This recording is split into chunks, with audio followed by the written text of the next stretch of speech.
ಸ್ನೇಹಿತರೆ ನಮಸ್ತೆ, ನಿಮಗೆಲ್ಲ ಮತ್ತೊಮ್ಮೆ ಅಗ್ನಿಗೆ ಸ್ವಾಗತ. ನೀವು ದೃಶ್ಯಗಳು ಈ ಯಾದಗಿರಿ ನಗರದ ಕೇಂದ್ರ ಬಸ್ ನಿಲ್ದಾಣದ ದೃಶ್ಯಗಳು. ಗುರುಮಿಟ್ಕಲ್, ಯಾದಗಿರಿ, ಸುರಪುರ, ಲಿಂಗಸೂರು, ಸಿಂಧನೂರು, ಬಳ್ಳಾರಿ, ಶಿರಾ, ಹಿರಿಯೂರು, ಬೆಂಗಳೂರು ಮಾರ್ಗ.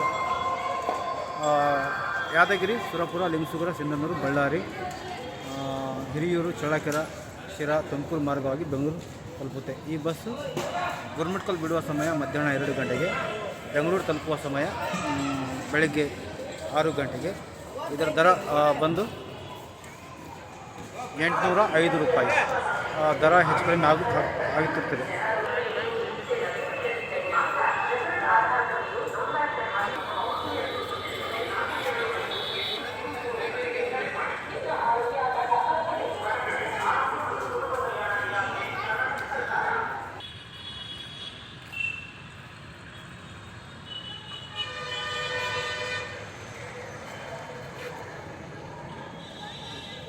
ಸ್ನೇಹಿತರೆ, ಈ ವಿಡಿಯೋ ಬಗ್ಗೆ ನಿಮ್ಮ ಅನಿಸಿಕೆ, ಅಭಿಪ್ರಾಯ ನಮಗೆ ಕಾಮೆಂಟ್ ಮಾಡಿ ತಿಳಿಸಿ. ಧನ್ಯವಾದಗಳು.